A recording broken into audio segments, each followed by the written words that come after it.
예, 은혜 받고 감동 받기만 하면 되나요? 은혜 받고 감동 받기만 하면 되나요? 라는 제목으로 하나님 말씀 증거하도록 하겠습니다. 세례요한의 죽음 이야기입니다. 이 이야기가 우리에게 특별히 예수님을 따르는 제자들과 우리 선교대원들에게 주는 메시지가 되기를 원합니다. 이 바른 순종이 무엇인지를 보여주는 것 같아요. 두 가지입니다. 이게 몸으로 순종해야 되고 마음으로 순종해야 되고, 그리고 행동으로 순종해야 되고 생각으로 순종해야 되고, 똑같은 얘기입니다. 전인격적으로 순종할 때 우리 의식도 변화되고 무의식도 변화되는 진정한 순종이 될 수 있다라는 것입니다. 두 가지를 살피겠는데, 첫째는 하나님 앞에 결단이 없으면은 마귀의 결단 앞에 서게 된다는 것입니다. 그러니까 하나님 앞에서의 결단이 뭐예요? 말씀이 들려오고 감동이 오고 은혜가 오면 그냥 몸으로 순종해야 된다는 것입니다. 이렇게 생각으로만 머뭇머뭇하다가 이게 마귀에게 당한다라는 것입니다. 우리 선교대원들도 마찬가지예요. 선교 가는 사람도 마찬가지고. 그러니까 은혜가 오면 즉각적인 순종과 결단이 있어야 된다는 것입니다. 행동 없는 신앙의 위험성을 보여주고 있습니다. 여기 나오는 헤롯은 헤롯 안티파스인데, 예수님 당시에 어린애들 다 죽였던 왕 있죠. 헤롯 대왕이라고 얘기합니다. 헤롯 대왕의 아들이 무지 많았는데 둘째 아들이에요. 둘째 아들. 근데 원래는 처음에 결혼했는데 아라비아 여자하고 결혼했습니다. 근데 버리고 세 장가를 들었는데, 그 세 장가 든 게 세 번째 동생, 그러니까 자기 두 번째니까 셋째 아들, 그 빌립의 아내에 있던 그 제수 씨하고 결혼한 거죠. 그 뺏어왔습니다. 헤로디아라는 여자입니다. 그랬더니 이제 세례 요한이 보통 사람이 아니잖아요. 부도덕과 타협하지를 모르잖아요. 그러니까 계속 지적했다라는 거예요. 그랬더니 헤롯은 약간 감동을 받은 것 같아요. 그죠? 내가 잘못했다 뭐 이런 게 있는 것 같은데, 헤로디아는 못 견디는 거죠. 그래서 벼르다가 감옥에 집어넣었습니다. 한 1년쯤 지났다라는 것입니다. 여기서 이 헤롯 안티파스의 성격의 특이성은 뭐냐 하면은, 지금 예수님의 사역을 보면서 자기가 죽인 세례 요한이 살아났다 이렇게 생각했다는 거예요. 두려움과 공포에 빠져 있는 것입니다. 그래서 14절 보시면 이렇게 나오죠. 이에 예수의 이름이 드러난지라. 그랬더니 세례 요한이 죽은 자 가운데서 살아났도다. 그러면서 굉장히 겁을 내고, 16절 보니까 헤롯이 듣고 이르되 내가 목벤 요한 그가 살아났다. 그러니까 예수님 사역을 보면서 그 세례 요한이 다시 살아난 거다 뭐 이런 그 공포를 느꼈다라는 것입니다.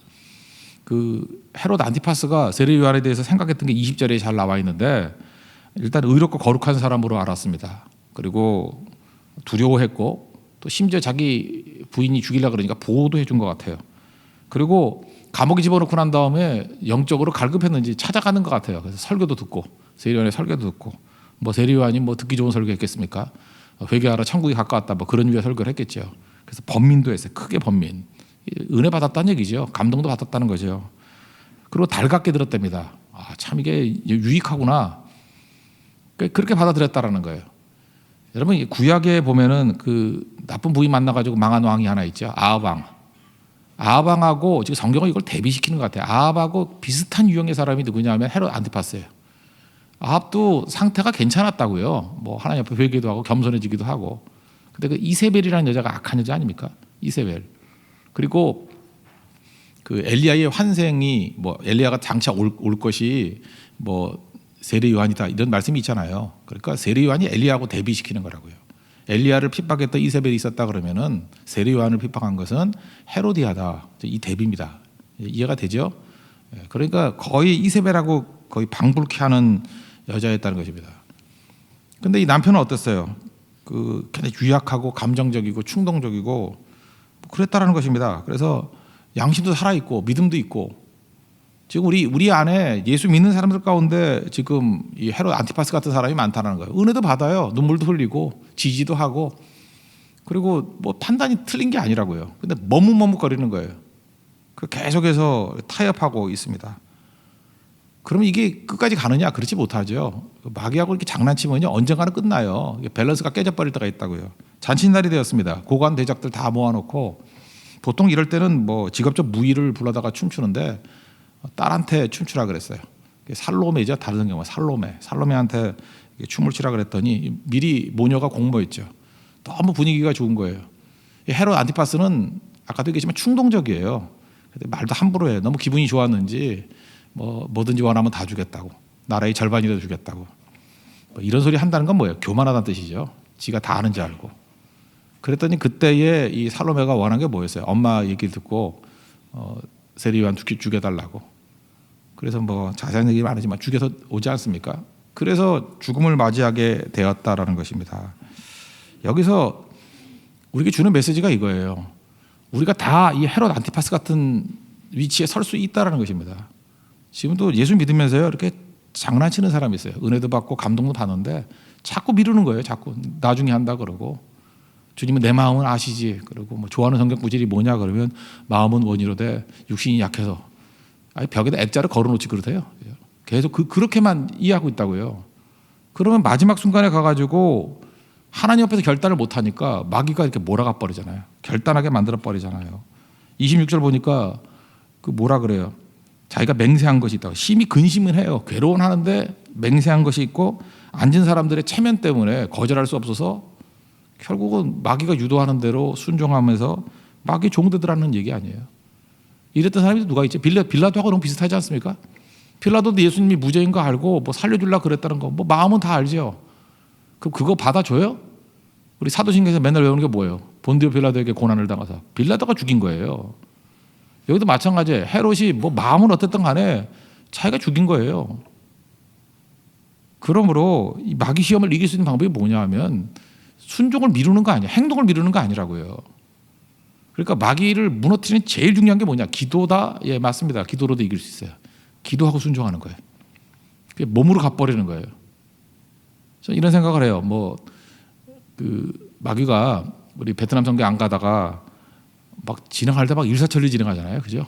막 기도하고 막 며칠 사이에 막 변화가 되고, 이게 엄청난 순종이죠, 엄청난 실천력이죠. 그때 느끼는 게 뭔지 아십니까? 그러니까 기도도 중요하지만 이렇게 하나씩 하나씩 순종해 나가고 전진해 나갈 때 마귀가 당황하고 혼비백산하는 모습들을 느끼게 돼요. 순종입니다. 교회도 그렇고 개인도 그렇고, 하나님께서 은혜 주시고 감동을 주시고 보여주시면 그냥 순종해서 나아가면 그 마귀의 나라가 근본부터 뒤흔들리게 된다라는 것입니다. 그래서 우리 교회는 몸으로 순종하는, 그런 하나님의 말씀만 있다 그러면 언제든지 행동으로 순종하는 우리 살아있는 믿음이 있는 하나님의 종 되기를 바랍니다. 그럼 승리한다는 거예요. 그래서 우리 헤롯 안티파스를 보면서 생각이 아무리 건전하고, 생각이 아무리 동정적이고, 생각이 아무리 은혜 받고 감동을 받는다 할지라도 행동하지 않으면 이 꼴 됩니다. 이 꼴. 명심하십시오. 내 마음이 문제가 아니라는 거예요. 행동 안 하면 항상 시험당하고요, 마귀에게 결단당하고 나중에 끝장난다는 거예요. 그래서 작은 순종이라도 당장 하는 거예요. 하나님 말씀 앞에 순종할 때, 몸이 움직일 때, 그때 오히려 그 몸이 움직이는 것이 방어가 될 수 있다는 것입니다. 최고의 수비도 될 수 있고 공격도 될 수 있고, 그것이 최고의 것이 될 수 있다는 것입니다. 이 은혜를 누리는 믿음의 종 되기를 바랍니다. 두 번째는 이제 행동이잖아요. 이제 생각이겠죠. 생각 또는 마음. 우리 이제 두 번째 얘기는 이거예요. 왜 하나님께서는 특별히 예수님을 초점을 두겠죠. 기적도 행하시고 막 그랬잖아요. 요한을 죽도록 내버려 두셨는가. 계속해서 우리는 의문이 든다고요. 의문, 이 생각, 이 망상. 그런 거 하지 말고요, 그냥 순종하라는 것입니다. 우리는 하나님의 뜻과 목적이 있다는 걸 알죠. 다 몰라요. 우리가 하나님의 뜻과 목적을 다 안다 그러면 우리 하나님이에요. 그 하나님의 섭리를 다 모른다고요. 그러니까 맨날 이런 거 물으면 욕기같이 42장까지 길어진다니까요. 우리는 뭐 알고 가는 게 아니고 믿고 가는 거거든요. 최종 승리를 믿고 가는 거니까. 근데 좀 안 되는 사람들은 보면 왜 하나님께서는 요한을 죽도록 내버려 두셨나 이래요. 그것도 참수당하도록. IS 같은 데들 막 참수하니까 막 공포잖아요. 왜 이렇게 죽게 만드셨냐. 또 우리는 당장 또 그렇게 말해요. 충성했는데 이런 식으로 죽여도 되나? 토사구팽 아닌가? 뭐 이런 식으로. 그죠? 하나님께서 이게 저버린 거 아니냐? 왜 이런 일이 벌어졌느냐? 혹시 죽더라도 삼손같이 장렬하게 뭐 큰일 한번 이루고 죽어야지. 이게 뭐냐? 허망하지 않느냐? 허망하다. 또는 뭐 그렇게 말할 수 있나요? 쓸모없는 죽음이다. 뭐 개죽음이다. 이렇게 생각을 한다고요. 그래서 순종을 안 하고 맨날 앉아가지고 그냥 하나님이 불의하다, 하나님이 불공평하다, 하나님이 이럴 수가 있냐. 그 교회에서도 뭐 이렇게 궁시렁궁시렁한 사람들 있죠. 아무것도 안 해요. 맨날 구석에 차박해가지고 맨날 이런 얘기는 하고 이런 거나 쉐어링 하려고 그러고. 그거 아니라는 거거든요. 다 이해하지 못해도 그냥 순종하고 나아가는 거. 그게 훨씬 더 중요하다는 것입니다. 이게 이제 구조를 한번 보시면요. 사실은 앞부분을 보지 않았는데 예수님이 12제자 지금 파송하는 얘기가 그 앞부분 나오죠. 어제 살핀 그 부분 다음에 12제자 파송을 한다고요. 그랬더니 뭐 대승리를 하죠. 그래서 그 12절 13절 한번 보세요. 제자들이 나가서 회개하라 전파하고 많은 귀신을 쫓아내며 많은 병자에게 기름을 발라 고치더라. 그러니까 예수님을 방불케 하는 큰 승리를 맛보게 되었습니다. 그리고 난 다음에 지금 14절부터 29절까지 세례 요한 죽는 스토리를 싹 삽입을 한 거예요. 이걸 그대로 뺀다 그러면은 30절하고 연결시키면 제일 자연스러워요. 30절 보세요. 사도들이 예수께 모여 자기들이 행한 것과 가르친 것을 낱낱이 고하니, 이래야 자연스럽죠. 그러니까 13절부터 그 13절 이후부터 그 14절부터 29절까지는 삽입이에요. 이거 원래 빼도 되는 거예요. 그냥 승리했다. 그리고 30절에 돌아와 가지고 승리를 보고했다. 이래야 자연스럽죠. 그러니까 이걸 일부러 끼워 넣은 거예요. 사파같이 끼워 넣은 거라고요. 왜 그랬을까요? 이런 걸 승리주의라 그러는데, 예수 믿고 나가면 외형적으로 맨날 승리만 한다. 이게 승리주의예요. 승리주의의 약점이 뭔지 아십니까? 내가 하나님을 읽고 있는 거예요. 신앙을 공식화시키는 거예요. 이렇게 하면 이렇게 되고, 이렇게 하면 이렇게 되고. 그 욥의 친구들 엘리바스, 빌다, 소발, 얘네들이 했던 일이 뭐예요? 자기 생각에, 자기 이론에 하나님을 끼워 맞추는 거죠. 맞아요, 안 맞아요? 하나도 안 맞아요. 지금도 좀 머리 돈다는 사람들 보면 지 논리 가지고 하나님을 끼워 맞춰요. 그거 아니라는 것을 보여주는 게 제일 중요하다는 거죠. 하나님은 예측한다고 맞는 분 아니에요. 내 생각과 내 계획과 절대 맞지 않아요. 근데 하나님의 생각은 우리 생각보다 훨씬 높습니다. 우리가 상상도 못하는 일들이 벌어져요. 그래서 자기 생각 가지고 자꾸 하나님을 예단하고 하는 사람들은 그냥 초신자일 때 몇 번 그렇게 놔두지만 집어쳐라 임마 그래야 돼요. 그렇게 해서 읽히는 하나님이 아니에요. 그래서 오늘 본문은 이 내용들을 보여주고 있습니다. 성경은 균형이 있는 거예요. 우리가 충성했더니 이겼다. 예, 맞아요. 충성했더니 핍박이더라. 그것도 맞아요. 어떻게 이끌어가죠? 예측할 필요 없어요. 하나님이 각 사람의 분량에 맞게 하나님의 뜻대로 이끌어 가시는 거예요. 다 하나님의 일이에요. 히브리서 11장 보세요. 거기 앞부분에 보면 주로 믿음으로 승리했던 얘기들 많이 나오잖아요. 뭐 믿음으로 홍해도 가르고, 뭐 믿음으로 뭐 또 있나, 뭐 여리고성도 무너뜨리고, 뭐 그래서 요약한 게 33절에 나와요. 그들은 믿음으로 나라들을 이기기도 하고 의를 행하기도 하고 약속을 받기도 하고 뭐 이런 얘기 쭉 나와요. 그러니까 믿음으로 이긴 얘기가 쭉 나온다고요. 뒷부분 보세요. 이기기만 했나요? 분명히 믿음인데 36절 이하 보면은 어떤 이들은 믿음으로 조롱과 채찍질을 당하고 결박과 옥에 갇히는 시련도 받았으며, 어떤 사람은 믿음으로 돌로 치는 것과 톱으로 켜는 것과 시험과 칼과 뭐 죽임 당하고 이런 얘기가 쭉 나와요. 다 이거 뭐예요? 믿음으로 죽은 얘기예요. 믿음으로 죽은 얘기들. 이게 같이 가는 거예요. 이거 선택 내가 해요? 하나님이 주시는 거예요. 하나님이 주권적으로 주시는 거예요. 다 하나님의 일이에요.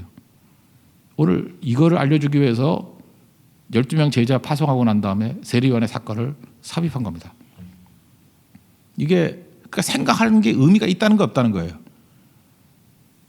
아무 소용 없다는 거예요. 아무 소용. 그래서 앉아가지고 이게 왜 하나님의 순종했는데 왜 이런 일이 벌어져요? 이거 아무 소용 없다는 거예요. 또 반대로 순종했는데 왜 이렇게 낙심되는 일들이 벌어집니까? 또 반대로 하나님 말씀에 순종했더니 승리했더니 다음에도 또 승리하겠네. 그것도 아니라는 거예요. 그냥 순종은 순종이고 믿음이라는 거예요. 하나님께서 이걸 통해서 일하신다라는 것입니다. 우리 이긴다라는 게 뭐라 그랬어요? 하나님 목적을 이루는 거라고. 그래서 우리 마음이 순종하는 데 가는 마음이 돼야 되는 거지, 맨날 앉아가지고 분석하는데 그건 내가 볼 때 소모전입니다. 그런 쓸데없는 소모전 하지 말라는 거예요. 그 이번 네팔 선교 갔더니 뭐 예를 들어서 좀 어려움이 많아졌어요. 그럼 10차 때는 뭐 기도를 많이 해서 승리했고 11차 때는 기도를 안 해가지고 뭐 무너지고, 그렇게 생각하면 안 된다는 거예요. 하나님께서 각각 다 하나님의 크신 뜻, 지금은 잘 모르지만 크신 뜻 가운데 어떻게 이끌어 할지 모르는 거예요. 우리가 할 일은 뭐예요? 그냥 순종하는 거예요. 말씀대로. 이게 마음이 흔들리지 않는 거죠. 그러니까 맨날 마음이 뭐 힘들다 그러고, 뭐 교회에서 맨날 그러죠. 믿음이 없는 걸 시험 들었다 그러죠. 맨날 시험 들었대. 말 한마디 듣고 시험 들었다 그러고, 뭐 행동 하나 보고 시험 들었다 그러고. 그게 그 사람 보면 시험이 든 게 아니라 그 사람 마음 속에 자아가 중심인 거예요. 내 자아에 수틀렸다는 거예요. 왜 나 자아를 건드냐는 거예요. 그럼 그거는 맞춰줘야 될 게 아니라 근본적으로 깨져야 될 거거든요. 우리 자아가 무서운 겁니다. 진짜 무서워. 이건 겸손한 사람도 자아가 있고요. 뭐 겉으로 볼 때 이렇게 교만해 보이는 사람도 자아가 있고, 뭐 다 똑같은 겁니다. 그러니까 하나님 중심으로 나가야 된다는 거예요. 그러니까 이 메시지가 확대되면 뭐예요? 요한이 죽는다고 복음 전파가 안 되는 거 아니라는 거예요. 세례 요한이 대단했지만 요한 죽어도 할 건 다 하잖아요. 하나님이. 죽음 통해서 일하시잖아요. 마찬가지로 12제자 죽는다고 일 끝나는 게 아니죠. 12제자 다 순교당했어요. 요한 하나 빼놓고. 그래도 뭐 나머지 사람들이 다 하지 않습니까? 그러니까 복음은 한두 사람으로 되는 게 아니라는 거예요. 지금도 뭐 누구 없으면 안 돼요. 뭐 이러는데 없어도 돼요. 다. 다만 그죠? 받은 바 은사가 있기 때문에 가서 잘 섬기자고 하는 게 권면일 뿐이지. 그래서 여러분 자꾸만 권하는데도 불구하고 이렇게 너무 거절을 많이 하는 건 좀 약간 위험한 겁니다. 사람이 그래요. 이렇게 권하는 것도 하나님께서 권할 마음을 주시니까 권하는 거지. 그 자꾸 권하지 않아요. 뭐 누굴 권하나 그거. 근데 지독하게도 내가 들어주나 봐라 그러면서 이렇게 강하게 버티면은 내가 볼 때 그거 좀 위험한 일이에요. 그거 되게 위험한 일이라고. 그래서 마음으로도 자기 마음에 자꾸만 특별히 감정적인 사람들이 그러잖아요. 감정적인 사람이 자기 마음에 흡족하지 않으면 일을 못하는 사람이 있죠. 그거는 맞춰줘야 될 문제가 아니라 깨져야 될 문제라니까요. 내 감정이 무슨 하나님이에요? 내 감정이 기뻐도 주의 일을 하는 거고 슬퍼도 하는 거고. 목사가 기분 나쁠 땐 설교 안 하고 기분 좋을 때만 설교해요? 어떤 때 막 눌려 있을 때도 그죠? 투쟁을 하면서 나와서 말씀을 증거하고 그래서 또 풀어질 때도 있고 또 안 풀어질 때도 있어요. 너무 괴로울 때도 있고 또 너무 기쁠 때도 있고. 그러나 중요한 건 무엇입니까? 내 마음이 중심이 아니라 하나님 말씀이 중심이 되어서 내 마음의 감정을 굴복시켜야죠. 그리고 계속 그 길 가는 것, 그게 중요하다는 것입니다. 그래서 하나님의 일은 뭐 이렇게 잘 된다고 해서 하나님의 뜻대로 한 것이다. 그렇게만 말할 수도 없고 핍박이 있다 그래서 뭐 이게 하나님 뜻이 아니다. 그럴 수도 없는 거예요. 그냥 가는 겁니다. 그래서 그거에 대한 말씀이 마태복음 5장에 산상수훈에 나오는데 11절에 나로 말미암아 너희를 욕하고 박해하고 거짓으로 너희를 거스려 모든 악한 말을 할 때에는 너희에게 복이 있대요. 기뻐하고 즐거워하라. 하늘에서 너희의 상이 큼이라. 너희 전에 있던 선지자들도 이같이 박해하였느니라. 굳이 안전하다 그러면요. 하나님의 일을 많이 했는데 핍박을 당했다. 하나님의 일을 많이 했는데 핍박을 당했다. 그랬던 것 가운데 가짜였던 예는 하나도 없어요. 이게 제일 안전해. 그러니까 하나님의 일을 많이 했더니 박해를 받고 핍박을 받았다. 그러면 이제까지 제가 성경 읽었던 바에 의하면 100% 하나님의 뜻대로 순종한 거예요. 반면에 자기 나름대로 하나님 뜻대로 잘했다 그러는데 뭐 잘 돼요. 잘 된다고 해서 100% 하나님 뜻대로 했다라고 말할 수는 없어요.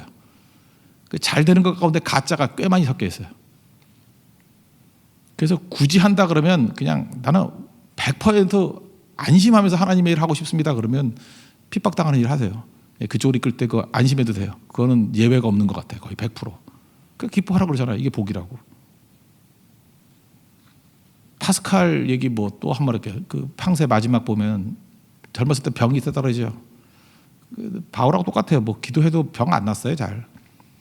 안 났다 그래도 파스칼만큼 하나님 앞에 쓰임받은 사람이 또 누가 있어요. 그죠? 철학자예요, 과학자예요, 뭐 신학자예요. 대단한 사람 아니에요? 병든 가운데 똑같아요. 하나님이 크게 생각하는 게 병든 사람인 것 같아요. 하나님께서 저를 크게 사랑하다 병을 주실지도 모르겠어요. 그죠? 너무 건강해서 크게 안 생각하는지 모르겠는데 하여튼 간에 이게 하나님 앞에 약함을 가지고 그냥 부르짖는 거예요. 두 가지 기도했다 그러잖아요. 첫 번째가 뭐라고요? 이 고난 속에서 믿지 않는 자들처럼 행동하지 않게 해주세요. 이 기도 중요하고 전 두 번째 기도가 더 중요하다는 거예요. 고난을 이해하려고 하지 않게 해주세요. 다만 찬송할 뿐입니다. 우리는 이게 마음이 안 되잖아요. 맨날 내가 이해해야지 되는 거잖아요. 내가 이해해가지고 일을 다 한다 그러면 결국은 하나님의 일을 내 수준밖에 더 하겠어요? 여러분 어떻게 이해가 돼요? 구약의 백성이라 그러면 뭐 얼마큼 설명해야지 예수님이 십자가를 지시고 인류를 구원했다. 그게 설명이 되겠어요? 사전에 본다 그러면. 믿고 가는 거죠. 하나님 구원시키기 위해서 예수님 보냈는가 보다. 그리고 믿고 가다 보면 뒤로 돌아보니까 아, 하나님 이렇게 일하시구나. 그게 맞는 거지. 마귀도 모르는 엄청난 일들을 우리가 어떻게 다 이해할 수 있겠습니까? 그래서 주님께서 우리에게 이해하라 그러지 않고요. 나 믿니? 우리 그러잖아요. 나 믿니? 그러면 다 설명할 시간 없잖아요. 그냥 믿고 따라 그러잖아요. 그래서 고난당하는 자가 있느냐? 기도할 것이고 즐거워하는 자가 있느냐? 찬송할지라. 그것만 하면 돼요. 뭐 바울도 빌립보 감옥에 있을 때 뭐 다 이해했나요? 사도행전 16장 25절 보니까 거기서 기도하고 찬송하더라. 그때 이 죄인들이 듣더라. 그죠? 그거 아니에요. 그래서 오늘 이 본문 이거 뭐 세례요한의 죽음 이거 뭐 딱 읽어보면 뭐 뭔 소리인지 잘 모르겠죠. 순종이 뭔지 아느냐 그거예요. 몸으로 헤롯을 봐라, 헤롯 안티파스를 봐라. 몸으로 순종하지 않으니까 결국은 마귀의 결단 앞에 서가지고 무너지지 않냐. 미루지 말고 몸으로 순종하는 모습이 있어야 될 것이다. 그리고 독자들에게 주는 거죠.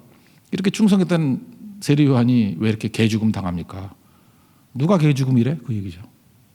하나님의 주권적인 뜻 가운데 세례 요한은 이렇게 사용하시는 거고, 그냥 요한은 90세 넘게 요한계시록까지 다 쓰게 만들고 천국 데려가시는 경우도 있고, 그 하나님이 뜻대로 사용하는 거 아니냐. 이 땅에서 쓰임 받는 게 중요한 거지. 왜 너는 하나님을 믿는다고 하면서 이 땅에서 뭐 오래 살고 뭐 돈 많고 평탄하고 그게 잣대가 되느냐. 그게 믿음이냐 그 얘기 아니에요. 여러분 믿음의 길 걸으십시오. 믿음의 길 걸으면요, 어떤 사람 믿음으로 돈을 많이 버는 것도 있지만 어떤 사람 믿음으로 가난한 사람도 있을 거예요.